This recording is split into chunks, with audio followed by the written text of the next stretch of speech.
আজকে নতুন একটা লিসন শেয়ার করব, সেটা খুবই গুরুত্বপূর্ণ, সব ক্ষেত্রেই প্রয়োজন হবে। তো শেষ পর্যন্ত দেখুন, তাহলে বুঝতে পারবেন। আমার এখানে দুইটা শিট আছে।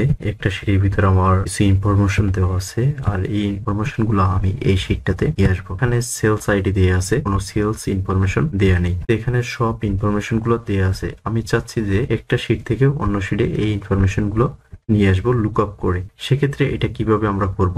আমরা সচরাচর দেখি যে আমরা লুক আপ করার জন্য একটা শিটের ভিতরে টিউটোরিয়ালের ভিতরে দেখিয়ে থাকি এক শিট থেকে অন্য শিটে আমরা কিভাবে এই লুক আপটা করবো। দেখুন আমার এখানে দুইটা শিট আছে, শিট 1 এবং শিট 2। দুইটা শিটেরই লোকেশন আলাদা। আমার শিট 1 আছে হচ্ছে লোকাল ড্রাইভ ডিতে, এখানে হচ্ছে আপনার লোকাল ড্রাইভ ডিতে এই যে শিট 1, এবং শিট 2 রাখা আছে ডেস্কটপে। ডেস্কটপের এখানে রাখা আছে হচ্ছে এই যে শিট 2। দুইটা শিটই আমি ওপেন করে রাখছি কাছাকাছি, যাতে আপনারা সহজে বুঝতে পারেন। তো এখানে আমার সেলস আইডি দেওয়া আছে। এই সেলস আইডি অনুযায়ী আমি এখানে বাকি ইনফরমেশন গুলো লুক আপ করে নিয়ে আসবো। তো এটা নিয়ে আসার জন্য আমরা যে ফর্মুলাটা ইউজ করব সেটা হচ্ছে VLOOKUP ফর্মুলা। তো VLOOKUP ফর্মুলা আমরা সবসময় একটা শিটের ভিতরে করে দেখাইছি, যে এক শিট থেকে অন্য শিটে কিভাবে করব সেটা আমরা দেখাই নাই। সেম কাজে শুধু ব্যবহারটা একটু ডিফারেন্স। তো শুরু থেকে শেষ পর্যন্ত দেখবেন, আশা করি আপনারা বুঝতে পারবেন। তো এখানে আমরা এই ইনফরমেশন গুলো নিয়ে আসার জন্য ফর্মুলা লেখার পূর্বে আমরা সর্বপ্রথম ইকুয়াল সাইন দেব। ইকুয়াল লিখবো VLOOKUP, লিখে টেপ বাটনে ক্লিক করলাম। এখান থেকে আমরা লুকআপ ভ্যালু আইডিটাকে সিলেক্ট করে দিলাম।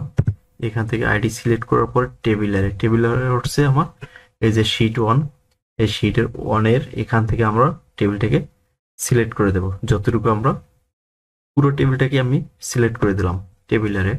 এখান থেকে পুরো সিলেক্ট করার পর এখান থেকে আমি কমা দিয়ে দেবো। কমা দেওয়ার পর হচ্ছে কলাম ইন্ডেক্স নাম্বার। তো এখানে আমি পুরো টেবিলটাকে সিলেক্ট করার কারণ হচ্ছে আমরা এখান থেকে এ থেকে বি কলাম দিতে পারতাম যদি সেলস পারসন ইনফরমেশন আনতে চাই।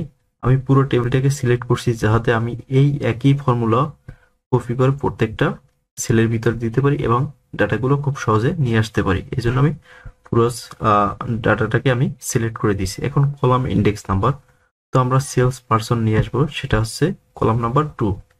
এখানে হচ্ছে এ 1 নাম্বার, বি হচ্ছে 2 নাম্বার। তো আমরা এখানে কলাম ইন্ডেক্স নাম্বার দেব 2 লেখার পরে কমা দিয়ে দেবো। এরপর হচ্ছে রেঞ্জ লুকআপ। এখানে আপনারা হচ্ছে অ্যাপ্রক্সিমেট ম্যাচ যদি করেন সেক্ষেত্রে ট্রু, আর যদি ফলস হয় তাহলে এক্সাক্ট ম্যাচ। তো আমরা এক্সাক্ট ম্যাচের জন্য 0 দিয়ে দেবো। আপনার ট্রু ফলস লিখবো না। 0 দেওয়ার মানে হচ্ছে 0 টলারেন্সে আমার ডাটাটাকে নিয়ে আসবে, এখানে অ্যাপ্রক্সিমেট ম্যাচ হবে না। এখানে দেওয়ার পরে আমরা ব্র্যাকেট দিয়ে ক্লোজ করে দেবো। এরপরে এটা দিয়ে দেবো। দেখুন এখানে আমার সেলস পারসন চলে আসছে। এখানে আমার যে শিট 1 এ দেওয়া আছে, দেখুন এই আইডিতে আলবার্টসন, তো তার নামটা এখানে চলে আসছে।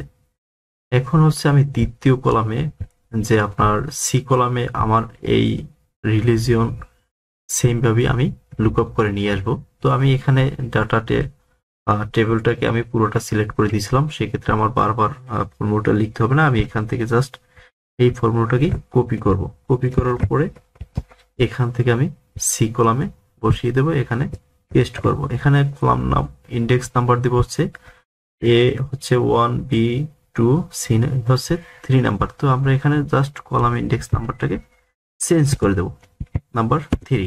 দেখুন আমার রিলিজন চলে আসছে। ঠিক সেম ভাবে আমি ডি তেও বসিয়ে দেব।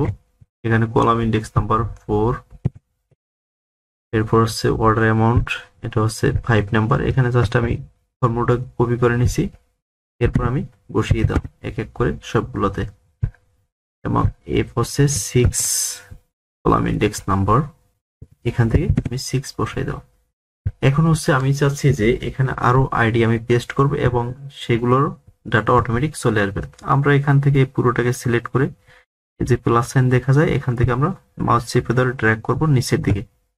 দেখুন আমার এখানে চলে আসছে। আর এগুলোতে আসে নাই কারণ হচ্ছে আমার এখানে কোনো আইডি পেস্ট করা নাই। এখানে যদি আমি এই আইডি গুলো কপি করে পেস্ট করে দিই, অথবা আপনি যদি হাতে লিখে দেন, সেক্ষেত্রে এখানে তার ইনফরমেশন চলে আসবে। এই দেখুন, তো খুব সহজেই আমরা এই কাজটা করতে পারলাম। এটা বেশি কিছু কঠিন না, প্র্যাকটিস করলে আপনার কাছে সহজ হয়ে যাবে। এই ধরনের ভালো ভালো টিউটোরিয়াল পেতে অবশ্যই ফলো দিয়ে সাথে থাকবেন এবং আপনার বন্ধুদের সাথে শেয়ার করুন। ভিডিওটি সম্পূর্ণ দেখার জন্য আপনাকে অনেক অনেক ধন্যবাদ, এবং ভিডিওটা শেয়ার করে আপনার প্রোফাইলে সেভ করে রাখতে পারেন। যদি মনে না থাকে তাহলে পুনরায় দেখতে পারবেন। আজকে এই পর্যন্ত, সবাই ভালো থাকবেন। আসসালামু আলাইকুম।